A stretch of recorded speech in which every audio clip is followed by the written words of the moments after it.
Sometimes the most ordinary places become the stage for extraordinary moments. A military mess hall, filled with the usual sounds of clinking trays and casual conversation, would become the setting where respect would be demanded, honor would be tested, and a legend would be born. This is the true story of Sarah Martinez, a female Army veteran who faced her darkest moment when she thought no one would stand up for her, and Commander Jake "Ghost" Thompson, a Navy SEAL whose reputation preceded him into every room he entered. What happened that day in the mess hall would ripple through the entire base, challenge long-held beliefs about strength and protection, and prove that sometimes heroes emerge from the most unexpected places. This is not just a story about military life or gender dynamics. This is a story about human dignity, the power of standing up for what's right, and how one moment of courage can change everything. The incident lasted only minutes, but its impact would be felt for years. It would force everyone present to question what they knew about courage, respect, and the true meaning of service. Some would call it a turning point. Others would simply call it the day they witnessed something they would never forget. This is that story. Sarah Martinez had learned to navigate military mess halls with the precision of a soldier and the caution of someone who understood that not every battle was fought on foreign soil. At 28, she carried herself with the quiet confidence that came from surviving 2 tours in Afghanistan, but her brown eyes held a wariness that spoke of fights she had faced both overseas and at home. The mess hall at Naval Station Norfolk was like countless others she had experienced during her 8 years of service. Long tables arranged in neat rows, the persistent smell of industrial-grade coffee mixing with whatever the kitchen staff had prepared that day, and the steady hum of conversation that filled every corner of the cavernous space. It should have been familiar territory, a place where she could grab a quick meal between her duties as a logistics coordinator for joint military operations. But familiarity had never guaranteed safety, especially not for women in uniform. Sarah moved through the serving line with practiced efficiency, selecting a sandwich and chips, her movements economical and purposeful. She had developed a rhythm over the years, a way of moving that drew minimal attention while maintaining the bearing expected of a soldier. Her Army ACU uniform was pressed and proper, her brown hair pulled back in regulation style, everything about her appearance speaking to her professionalism and dedication to service. She found a table in what she considered neutral territory, not too close to the groups of sailors who dominated the space, but not isolated enough to appear antisocial. It was a careful calculation, one that women in the military learned to make without even thinking about it. The balance between fitting in and standing out, between being seen as part of the team and being singled out for the wrong reasons. The first 20 minutes passed without incident. Sarah ate her lunch while reviewing notes on her tablet, catching up on supply chain reports that needed her attention before the afternoon briefing. The steady noise of the mess hall provided a familiar backdrop as she worked, the sound of dozens of conversations blending into a comfortable white noise that allowed her to focus. She noticed them before they approached her table. 3 sailors, all petty officers based on their rank insignia, had been watching her from across the room. There was something about their attention that made the hair on the back of her neck stand up, a predatory quality that set off every alarm bell her years of service had taught her to recognize. They were young, maybe early 20s, with the swagger that came from feeling untouchable within their own domain. The leader of the group was tall and broad-shouldered, with short blonde hair and pale blue eyes that held a coldness Sarah recognized from men who saw women in uniform as targets rather than fellow service members. His name tag read Collins, and he carried himself with the arrogance of someone who had never faced real consequences for his actions. His companions flanked him as they approached, creating a formation that was clearly designed to intimidate. One was shorter but stocky, with dark hair and a face that seemed permanently set in a sneer. The other was lean and nervous-looking, constantly glancing around as if checking for witnesses or authority figures who might interfere with whatever they had planned. "Well, look what we have here," Collins said as they reached her table, his voice carrying just loud enough for nearby tables to hear. "Army strong, huh? Looks more like Army wrong to me." Sarah looked up from her tablet, her expression carefully neutral. She had learned long ago that showing fear or anger in these situations often made things worse, but that appearing too confident could escalate things just as quickly. It was a tightrope walk that no male soldier would ever have to navigate. "Is there something I can help you with?" she asked, her voice steady and professional. She had dealt with this before, in different forms and different places. Sometimes it was subtle comments about her qualifications or her right to be there. Sometimes it was more direct challenges to her competence or her courage. This felt like it was heading toward the latter. "Help us with?" Collins laughed and his companions joined in on cue. "That's rich. What could someone like you possibly help us with? Unless you're offering to get us coffee or clean our barracks." The conversations at nearby tables began to quiet, as people became aware of the confrontation developing. Sarah could feel eyes turning toward them, some curious, others uncomfortable, but none intervening. It was a familiar feeling, being the center of attention for all the wrong reasons while hoping that someone, anyone, would step in to defuse the situation. "I'm a logistics coordinator," Sarah replied evenly. "I help ensure that operations run smoothly by managing supply chains and resource allocation. If you have any questions about procurement or distribution protocols, I would be happy to discuss them with you." Her response was perfectly professional, designed to de-escalate the situation by redirecting it toward work-related matters. But Collins was not interested in de-escalation. If anything, her calm professionalism seemed to anger him further. "Listen to that," he said to his friends, his voice dripping with mock admiration. "Big words from the army girl. I bet you learned all those fancy terms in some air-conditioned office while real soldiers were out there fighting." Sarah felt her jaw tighten, but she maintained her composure. She had spent 18 months in combat zones, dodging mortars and IEDs while ensuring that forward operating bases received the supplies they needed to function. She had earned every ribbon on her chest and every day of combat pay in her service record. But she also knew that explaining this to Collins would likely be seen as defensiveness and would only fuel his aggression. "Everyone serves in their own way," she said simply. "We all have different roles to play." "Different roles," Collins repeated, moving closer to the table. His companions spread out slightly, cutting off potential escape routes in a move that was clearly practiced. "Yeah, I know what role you people are really here for. And it's not logistics." The comment hung in the air like a toxic cloud, its implications clear to everyone within earshot. Sarah felt her face flush, not with embarrassment but with anger. This was the line that too many men in uniform felt entitled to cross, the reduction of women service members to nothing more than objects for their entertainment or harassment. She stood up slowly, gathering her tray and tablet with deliberate movements. "I think this conversation is over," she said, her voice still controlled, but with an edge that suggested she was reaching the limit of her patience. "Conversation?" Collins stepped directly into her path, close enough that she could smell the coffee on his breath. "We're just getting started. See, the thing is, you army types don't seem to understand how things work around here. This is our house, and you're just visiting." Sarah found herself trapped between the table and Collins, with his companions blocking any easy exit. The mess hall had gone noticeably quieter, with most conversations stopping as people became aware of the drama unfolding. She could see faces turned toward them, some showing concern, others appearing entertained by the spectacle, but no one was moving to intervene. "I need you to step back," Sarah said, her voice carrying the authority she had learned to project during her time in leadership positions. "You're violating regulations regarding harassment and creating a hostile work environment." Collins laughed again, but this time it was harsher, more aggressive. "Regulations? Hostile work environment?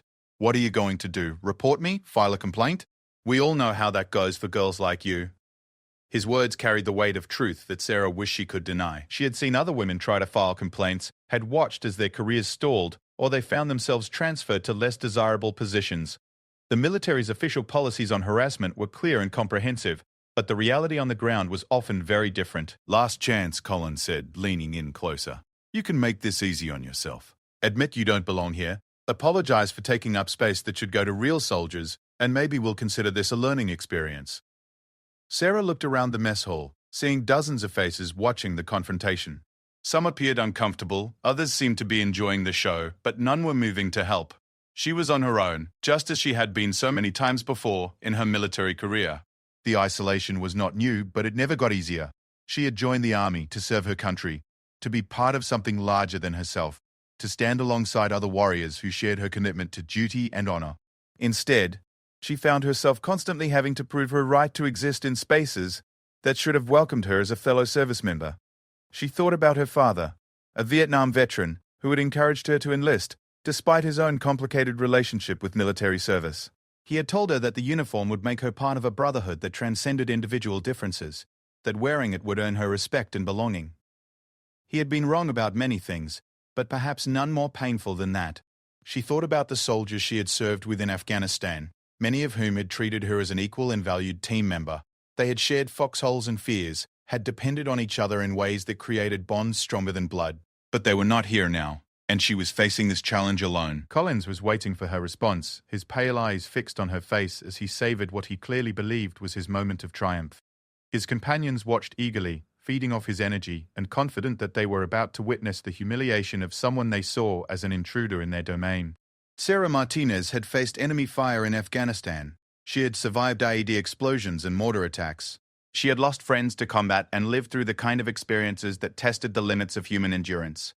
But standing in that mess hall, surrounded by people who should have been her brothers and sisters in arms, she felt more alone and vulnerable than she ever had in a combat zone. The mess hall waited to see what she would do next, unaware that this moment would become a turning point, not just for Sarah, but for everyone present. Because while they watched this confrontation unfold, none of them noticed the figure who had just entered through the main doors, drawn by the commotion and the crowd of onlookers. Commander Jake Thompson, known throughout the Naval Special Warfare community by his call sign, Ghost, had been looking for a quiet place to grab lunch between briefings. Instead, he was about to witness something that would challenge his own understanding of courage, honor, and what it truly meant to serve. Commander Jake Thompson earned his nickname Ghost, not through any supernatural abilities, but through his uncanny talent for appearing exactly where he needed to be without anyone noticing his approach. At 35, he moved with the fluid economy of motion that came from 15 years of special operations training, his presence somehow both commanding and understated. Standing 6'2" with steel-grey eyes and prematurely silver hair, he carried himself with the quiet confidence of someone who had nothing to prove to anyone. He had been heading to the mess hall for what he hoped would be a quick, uneventful lunch between briefings, when he noticed the unusual quiet that had settled over the normally bustling space. Years of combat experience had taught him to recognize when a situation was developing, and the body language of the crowd told him everything he needed to know before he even saw what was happening. Jake positioned himself near the entrance, using his natural ability to blend into his surroundings to assess the situation without drawing attention. What he saw made his jaw tighten with controlled anger. 3 sailors had cornered a female soldier, creating a triangle of intimidation that was as professionally executed as it was morally reprehensible. The woman stood with her back to a table, trapped but maintaining her composure with a dignity that spoke to her training and character. He recognized the dynamic immediately. During his years leading SEAL teams, Jake had seen how some men in uniform used their position and the protection of group dynamics to target those they perceived as vulnerable. It was a form of cowardice that disgusted him more than enemy fire ever could, because it represented a betrayal of everything the uniform was supposed to stand for. The woman was clearly military, her bearing and uniform marking her as Army. She was handling the situation with remarkable professionalism, her responses measured and appropriate despite the obvious provocation. Jake found himself impressed by her composure under pressure, recognizing the kind of inner strength that made good soldiers regardless of gender. But what struck him most was the complete absence of intervention from anyone else in the mess hall. Dozens of service members were watching this harassment unfold, and not one had stepped forward to stop it. The silence was not just disappointing, it was a fundamental failure of the values that were supposed to bind military personnel together. Jake had spent his career in environments where people looked out for each other because their lives depended on it. In SEAL teams, the concept of leaving someone behind or allowing them to face threats alone was unthinkable. Gender, race, background, none of it mattered when bullets were flying or missions needed to be completed. What mattered was competence, courage, and commitment to the team. Watching this scene unfold, he realized that the mess hall represented a different kind of battlefield. One where the enemy was not foreign soldiers or terrorists, but the prejudices and failings of people who should have been allies. It was a battlefield where this woman was fighting alone, without backup or support from people who had taken the same oath she had. Collins was still talking, his voice growing louder and more aggressive as he sensed his advantage. "You know what I think? I think you're here because some politician decided we needed to look more diverse in our promotional materials. Token female, check the box, make everyone feel good about equality. But when it comes time for real work, for real danger, where are you going to be?" Jake watched the woman's face as she absorbed this attack on her service and qualifications. He could see the pain in her eyes, not from fear, but from the profound injustice of having her dedication questioned by someone who clearly had never faced the challenges she had overcome. Her service record was none of his business, but her bearing told him she was a professional who had earned her place through merit, not politics. "I served 2 tours in Afghanistan," she replied, her voice steady despite the obvious emotion behind it. "I was responsible for supply lines that kept forward operating bases operational during some of the heaviest fighting in Helmand Province. I have been in combat situations and performed my duties under fire. I do not need to prove my service record to you or anyone else." Her response should have ended the confrontation. Any reasonable person would have recognized that they had made a mistake and backed down, but Collins was not interested in being reasonable. If anything, her calm recitation of her combat experience seemed to anger him further. Combat experience, he sneered? Sitting in some air-conditioned supply depot while real soldiers did the fighting? That's not combat, that's vacation with hazard pay. The woman's service record was not something these sailors had any right to question or diminish, and their continued harassment had crossed every line of professional conduct and basic human decency. More importantly, their behavior was being witnessed by dozens of other service members who were learning that this kind of treatment was acceptable, that women in uniform could be targeted without consequences. He began moving through the crowd with the same silent precision that had made him legendary in special operations. People instinctively stepped aside as he passed, some recognizing his rank insignia, others simply responding to the aura of authority that surrounded him. His approach was so smooth and quiet that none of the three sailors noticed him until he was directly behind them. "Is there a problem here?" Jake asked, his voice carrying clearly across the now silent mess hall.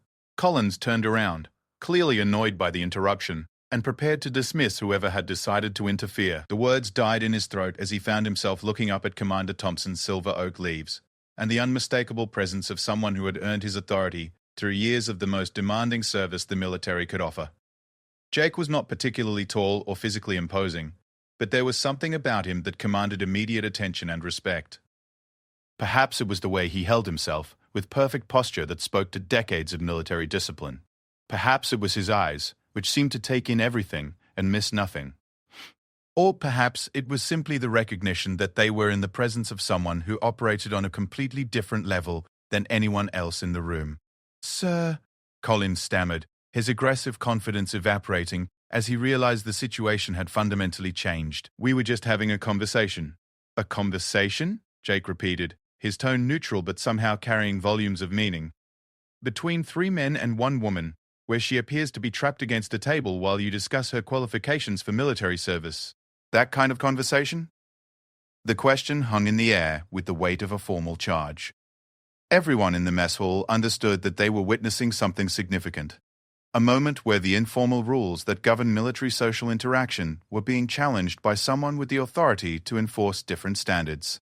Collins glanced nervously at his companions, looking for support that was no longer forthcoming. The other two sailors had taken a step back, suddenly, very interested in studying their shoes rather than maintaining their aggressive formation. The dynamics had shifted completely with Jake's arrival, and they were smart enough to recognize that they were now in very dangerous territory. "Sir, we didn't mean any disrespect," the shorter sailor offered, his voice much quieter than it had been moments before.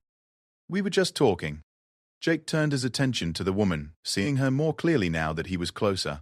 She was younger than he had initially thought, probably late 20s, with intelligent brown eyes and the bearing of someone who had learned to command respect in difficult circumstances. Her uniform was immaculate, her posture perfect despite the stress of the confrontation, and there was something about her presence that spoke to competence and professionalism. "Ma'am," he said, his voice carrying the respect that the sailors had failed to show, "I'm Commander Thompson. Are you all right?" Sarah looked at this man who had appeared like an answer to a prayer she had not even realized she was saying. The change in atmosphere was palpable. The three sailors who had been so aggressive moments before now looked like schoolchildren called before the principal. But she was wary of being seen as someone who needed rescuing, who could not handle her own problems. "I'm fine, sir," she replied. "Thank you for asking." Jake studied her face, reading the conflict between relief at his intervention and concern about appearing weak or dependent. He understood the dilemma she faced, the impossible balance that women in the military had to maintain between accepting help when needed and proving their independence and strength. "I'm glad to hear that," he said. "But I'm curious about something. These sailors seem to have some questions about your qualifications and your right to serve. As someone who has worked with military personnel from every branch and background, I find their concerns interesting." His words were carefully chosen, designed to shift the focus back to the sailors and their behavior rather than making Sarah appear to be a victim in need of protection. It was a subtle but important distinction, one that preserved her dignity while making it clear that the real problem lay with her harassers. Collins realized that he was walking into a trap, but he was too committed to his course of action to back down gracefully. "Sir, with respect, we just think that standards should be the same for everyone. Some of us have concerns about whether certain people can handle the demands of military service." "Standards," Jake repeated, his voice thoughtful. "That's an interesting topic. Tell me, Petty Officer Collins. What are your thoughts on the standards for harassment and professional conduct in the military? The question was delivered with surgical precision, cutting straight to the heart of the matter while giving Collins a chance to recognize his mistake and correct course. But Collins had spent too much time in an environment where his behavior was tolerated, or even encouraged, to recognize the lifeline he was being offered. Sir, we weren't harassing anyone. We were just expressing our opinions about military readiness and qualification standards. Jake nodded slowly, as if considering this explanation. I see. And you felt that the mess hall was the appropriate venue for this discussion? That surrounding a fellow service member and questioning her right to serve was the proper way to express these concerns? The trap was closing, and everyone in the mess hall could see it. Collins had been given multiple opportunities to de-escalate the situation, to acknowledge his mistake and move on. Instead, he had doubled down on his position, apparently believing that his original assessment of the power dynamics was still valid. Sir, I believe in direct communication, Collins said, his voice carrying a defiance that suggested he still did not fully understand the situation he was in. If someone cannot handle honest feedback about their performance and qualifications, maybe they are not suited for military service. Sarah watched this exchange with fascination and growing hope. Commander Thompson was dismantling Collins' position with the precision of a surgeon, giving him every opportunity to retreat while making it clear that his behavior was unacceptable. It was a masterclass in leadership and professional conduct, and she found herself learning from every word. Jake turned back to Sarah, including her in the conversation in a way that restored her agency and voice. Ma'am, I'm curious about your perspective on this situation. Do you feel that you received honest feedback about your performance and qualifications? It was a perfectly crafted question, one that allowed her to speak for herself while making it clear that her voice mattered in this discussion. Sarah straightened her shoulders and looked directly at Collins as she answered, Sir, I did not receive feedback about my performance or qualifications. I received personal attacks about my gender, my appearance, and my right to serve based on assumptions about my service record that these sailors made without any knowledge of my actual experience or capabilities. Her response was clear, professional, and devastating in its accuracy. She had summarized the situation perfectly while maintaining her composure and dignity. Jake found himself impressed once again by her ability to navigate this difficult situation with such grace under pressure. Thank you for that clarification, Jake said. That helps me understand the situation much better.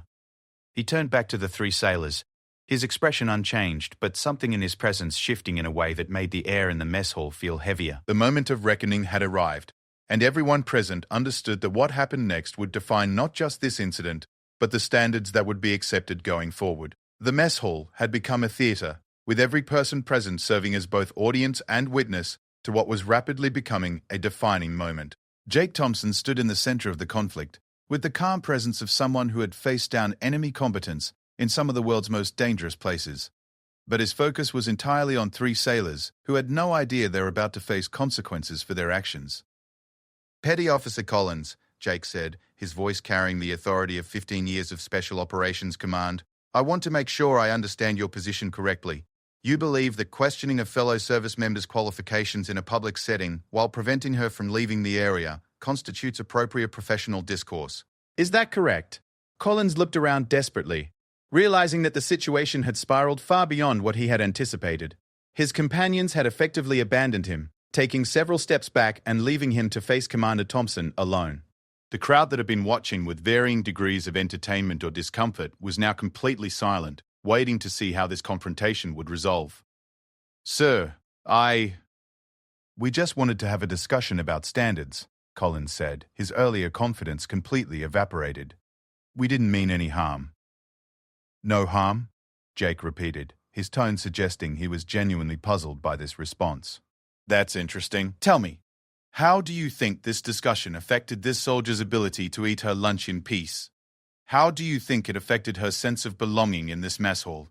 How do you think it affected every other woman in uniform who might have witnessed this interaction?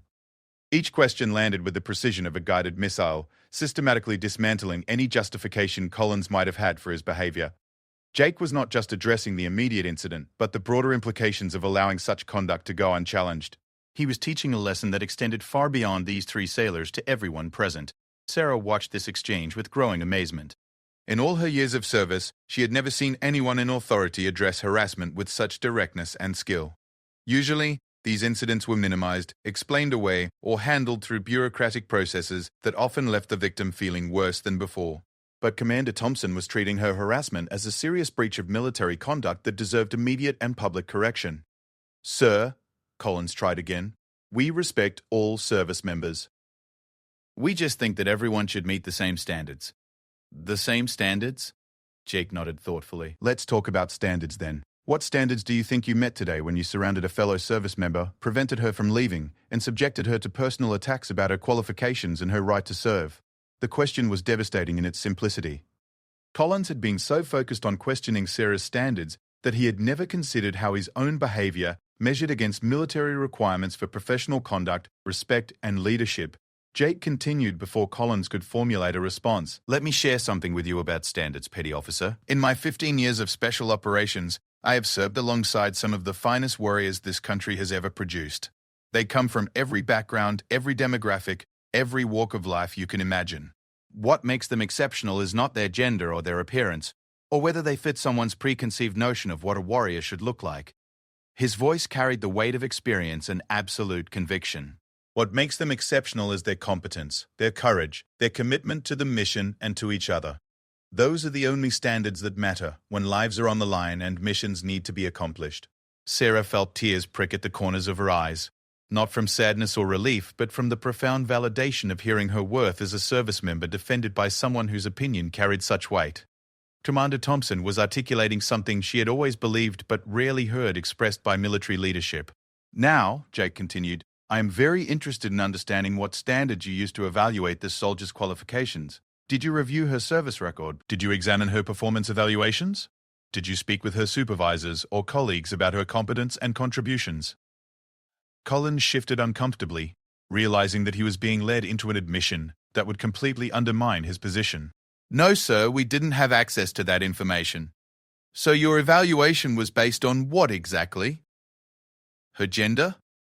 Her appearance? Your assumptions about what someone in the army should look like?" Jake's voice remained calm, but there was steel underneath that made everyone in the mess hall understand that this was not just a conversation, but a formal reckoning. "We were just making observations based on our experience," the shorter sailor offered, trying to help his friend but only making things worse. "Your experience," Jake repeated. "And what experience is that? Have you served in combat? Have you led troops under fire? Have you been responsible for supply lines that keep forward operating bases functional during active combat operations?" The questions were clearly rhetorical, designed to highlight the gap between the sailors' limited experience and their willingness to judge someone whose service record they knew nothing about.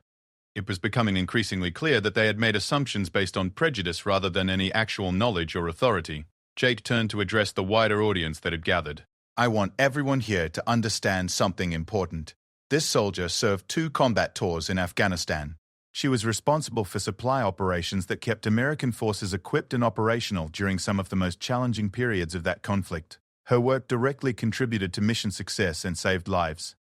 Sarah was startled to hear her service record being discussed so publicly, but she realized that Commander Thompson was not just defending her personally.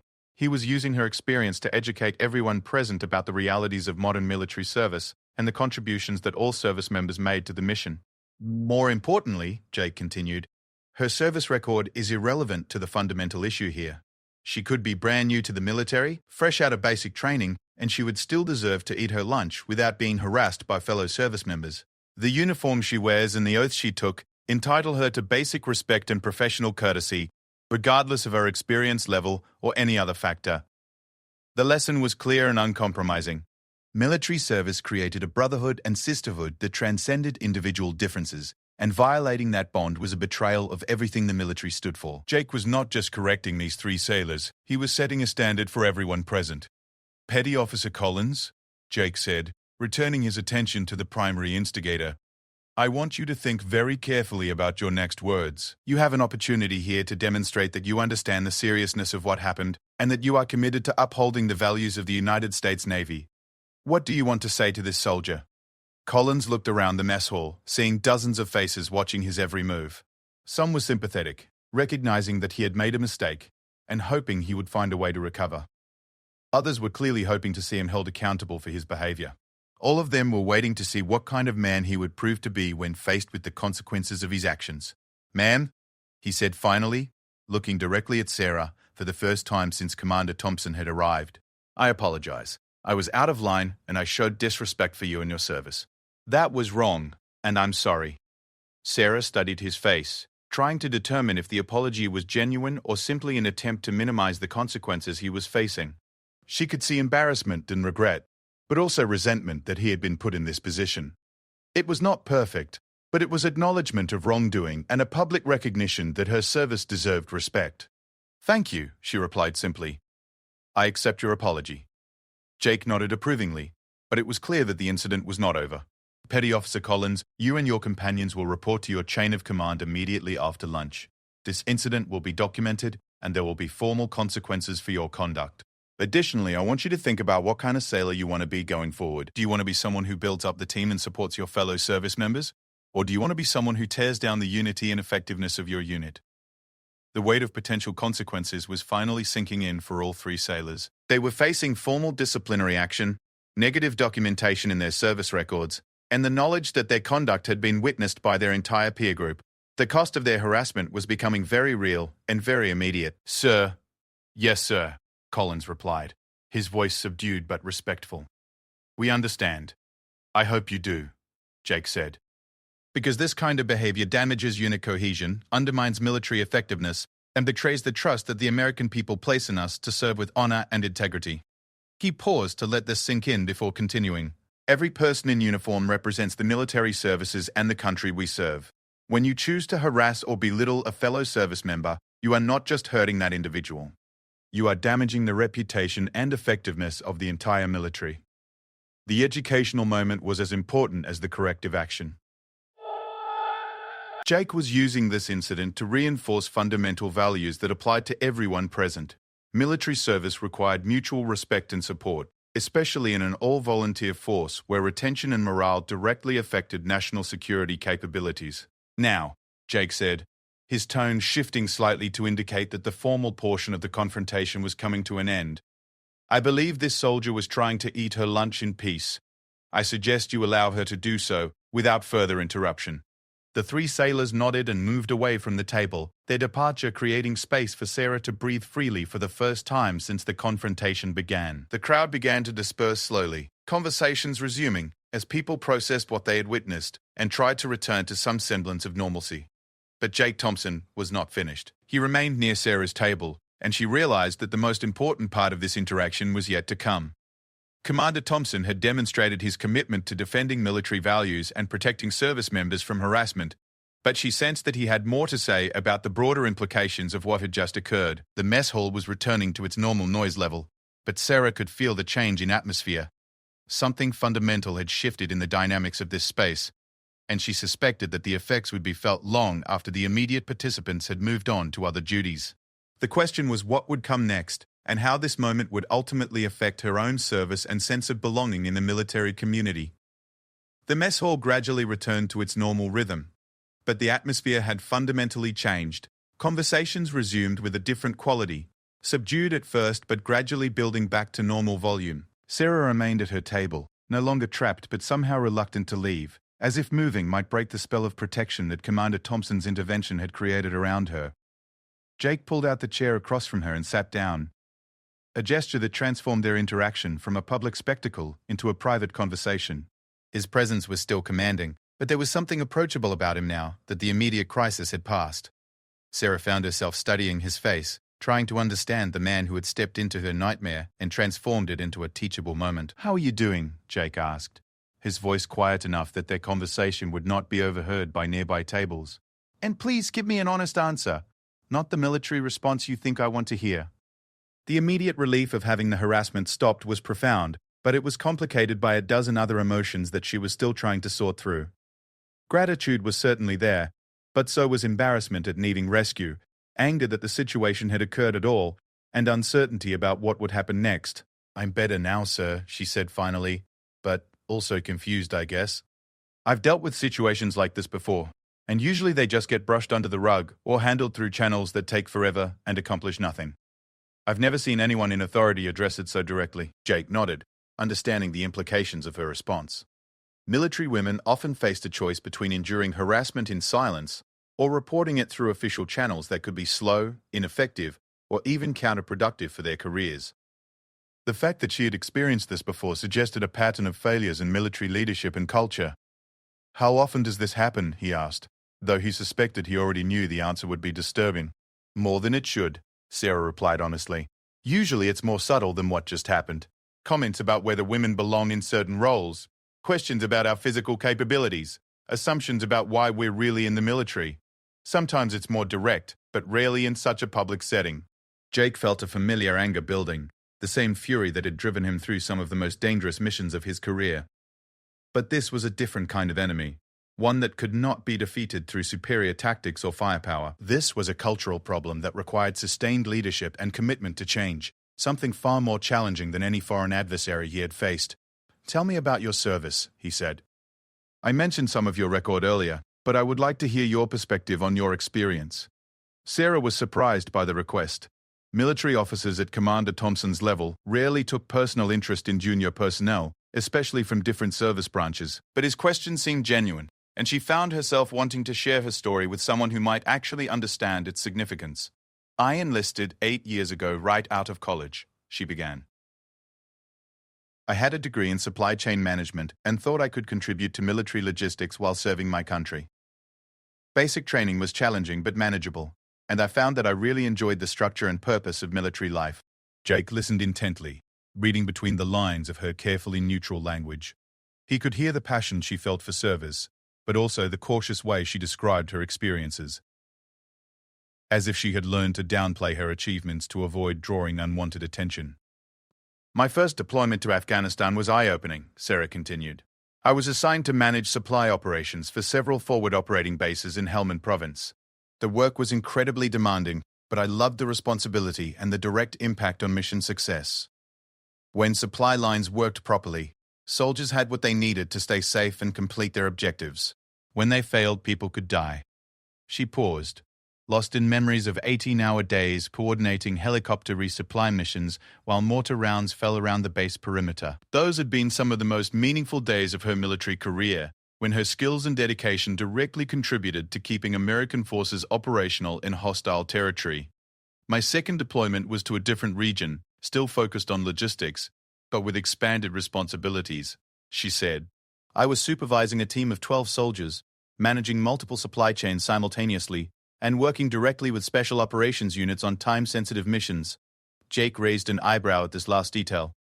Special operations logistics were among the most demanding assignments in the military, requiring absolute precision and reliability under extreme pressure.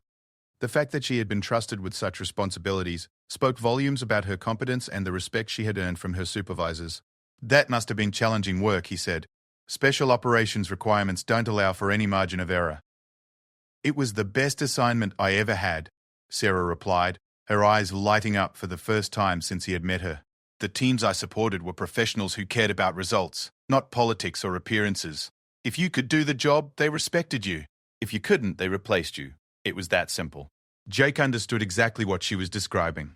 Special operations units had no tolerance for personnel who could not perform their duties effectively, regardless of their background or demographic characteristics. It was a pure meritocracy where competence was the only currency that mattered. The fact that she had thrived in that environment told him everything he needed to know about her capabilities. "So what brought you here to Norfolk?" he asked. Sarah's expression darkened slightly. "I was promoted to a staff position coordinating joint operations between different service branches. It's important work, but it's also more political and bureaucratic than what I was doing before. And the environment is..." She paused, searching for the right words. "Different," Jake supplied, understanding her hesitation. "Very different," Sarah agreed. "In combat zones, everyone is focused on the mission and staying alive. Here, there's more time and energy for people to worry about things that shouldn't matter. Politics, social dynamics, who belongs and who doesn't." Jake had experienced similar transitions in his own career, moving from operational assignments where performance was everything, to staff positions where other factors could overshadow competence. It was a common challenge for military personnel, but he suspected it was particularly difficult for women and minorities who faced additional barriers in more traditional military environments. "Have you considered requesting a transfer back to operational duties?" he asked. Sarah shook her head. "This assignment is supposed to be good for career development.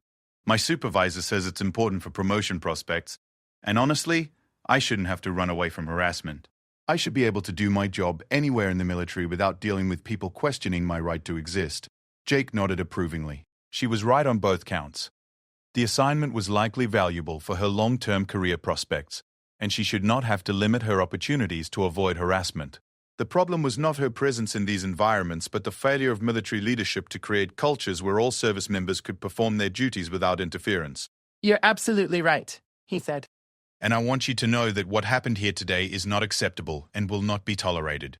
Those sailors will face consequences, and I'm going to make sure their chain of command understands the seriousness of what occurred. Sarah felt a weight lift from her shoulders that she had not even realized she was carrying. Too often, incidents like this were dismissed as misunderstandings or personality conflicts, with victims being advised to be more understanding or to avoid situations that might provoke harassment. Having someone in authority clearly state that the problem lay with the harassers, not with her, was validating in ways she had not expected. "Sir," she said, "can I ask you something? Why did you get involved?" Most officers would have ignored what was happening or handled it quietly after the fact.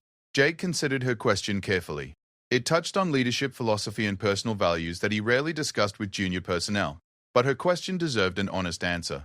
Because allowing harassment to continue unchallenged sends a message to everyone present about what is acceptable behavior, he said.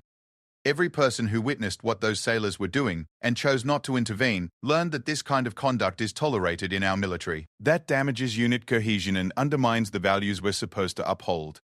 He paused, gathering his thoughts before continuing. But more importantly, I intervened because it was the right thing to do. You are a fellow service member who was being mistreated by people who should have been supporting you. Leaving you to handle that alone would have been a failure of leadership on my part. Sarah found herself deeply moved by his response.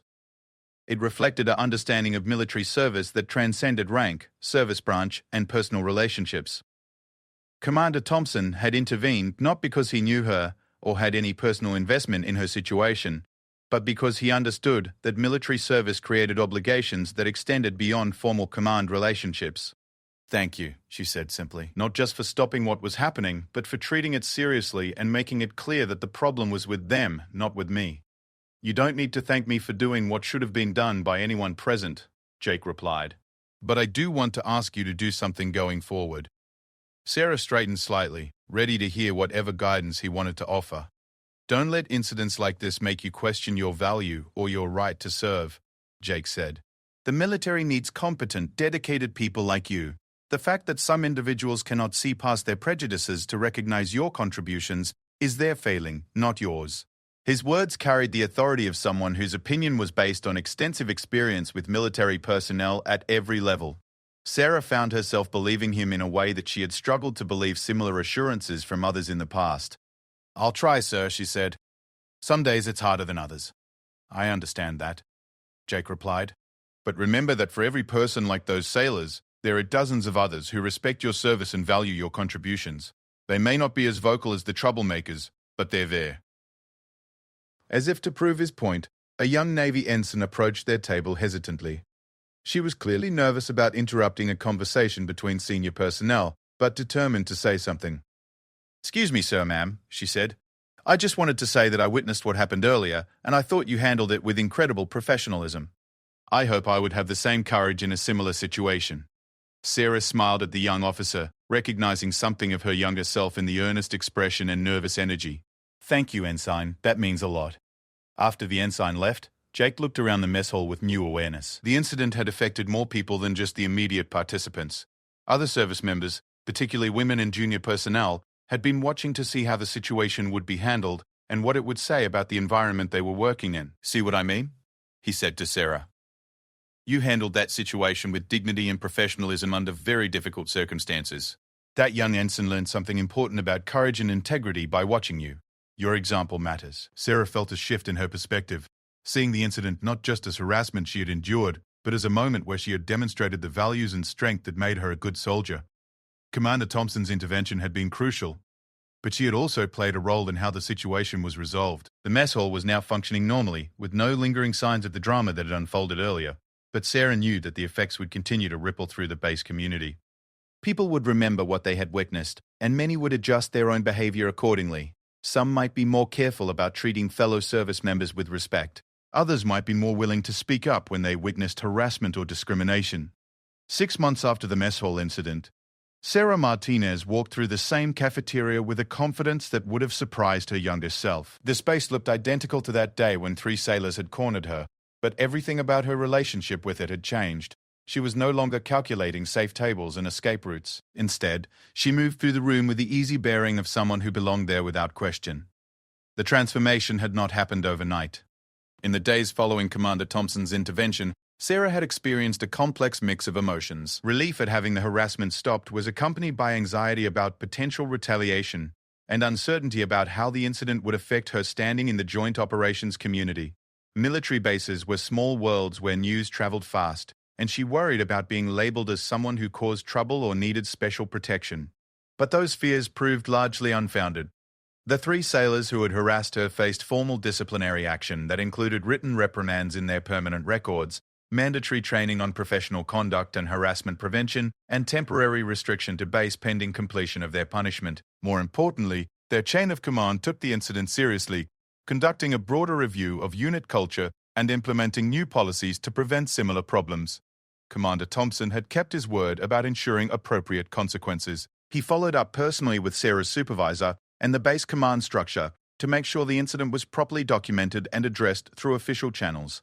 His involvement sent a clear message throughout the base that harassment would not be tolerated, regardless of the rank or service branch of the perpetrator or victim.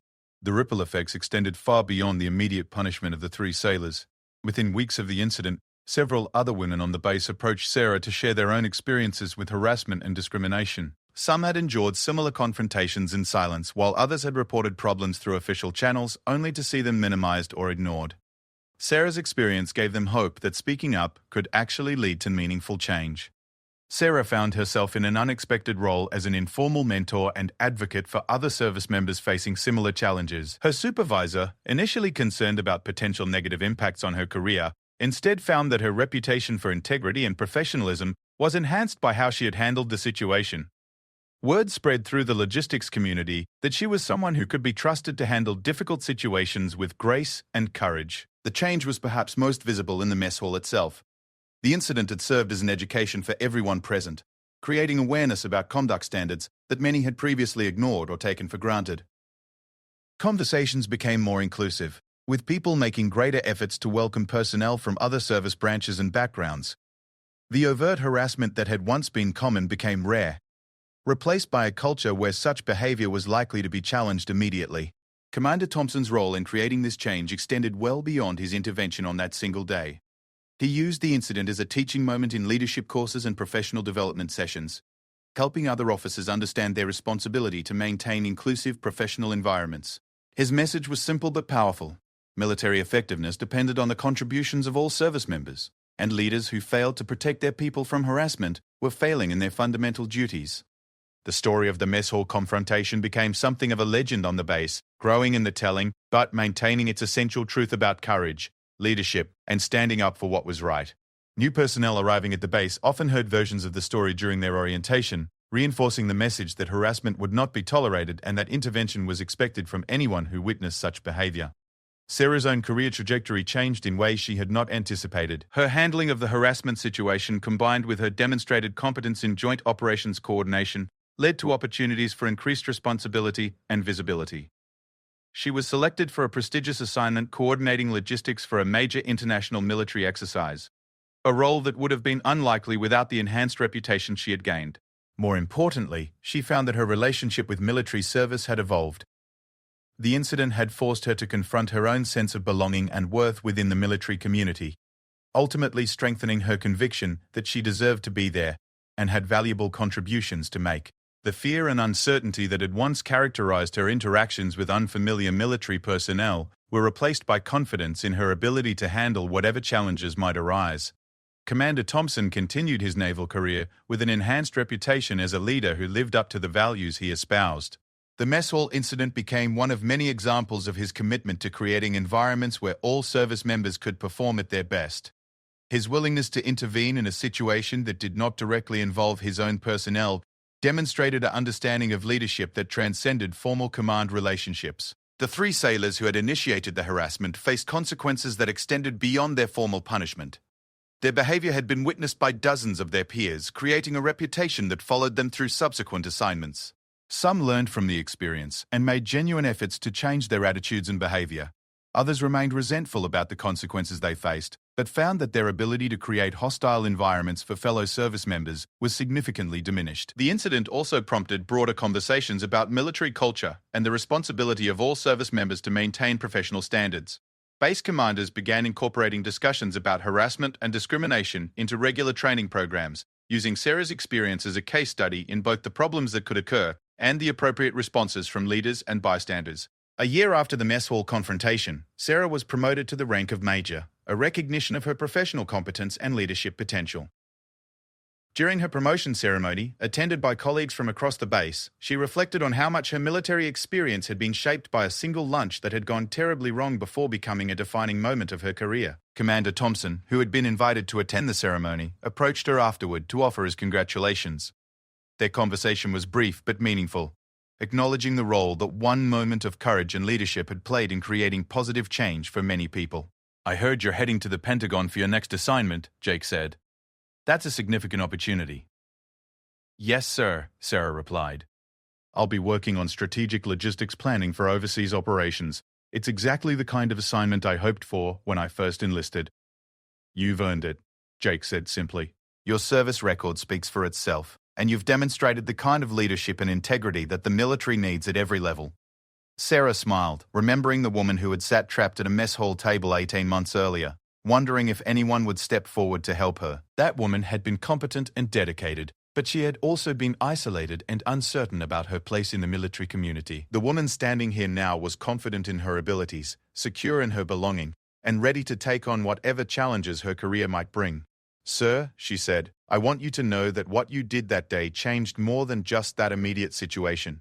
It changed how I see myself and my service. It showed me that there are leaders in our military who will stand up for what's right, even when it's inconvenient or uncomfortable." Jake nodded, understanding the significance of what she was telling him. "You would have found your way without my intervention, Major Martinez. You had the strength and competence all along. Sometimes we all just need someone to remind us that we belong exactly where we are." As Sarah left the ceremony and prepared for her next assignment, she carried with her more than just the satisfaction of professional advancement. She carried the knowledge that military service, at its best, created bonds between people who were committed to something larger than themselves. She had experienced the failure of that ideal when faced with harassment and discrimination, but she had also experienced its power when Commander Thompson stepped forward to defend a fellow service member he had never met. The mess hall incident became part of the culture and history of Naval Station Norfolk, a story that continued to influence behavior and attitudes years after the original participants had moved on to other assignments. It served as a reminder that individual moments of courage and leadership could create changes that extended far beyond their immediate circumstances. For Sarah Martinez, the incident remained a defining moment that shaped her understanding of leadership, service, and the responsibility that all military personnel shared for each other's welfare and success. She would carry those lessons forward through the rest of her career, using them to create inclusive professional environments wherever she served. The mess hall still served the same food and housed the same mix of service members from different branches and backgrounds. But the culture of that space had been permanently altered by one confrontation that could have been just another example of harassment swept under the rug, but instead became a powerful demonstration of what military service could be when people lived up to its highest ideals.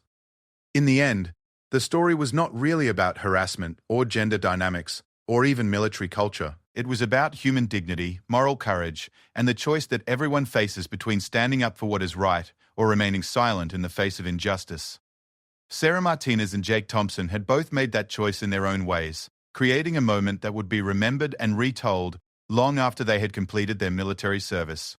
The legend of the mess hall incident would continue to grow, inspiring other service members to find their own courage when faced with similar choices. And in that way, one moment of intervention would continue to create positive change throughout the military community, proving that individual actions could indeed make a lasting difference in the lives of others and the culture of the institutions they served.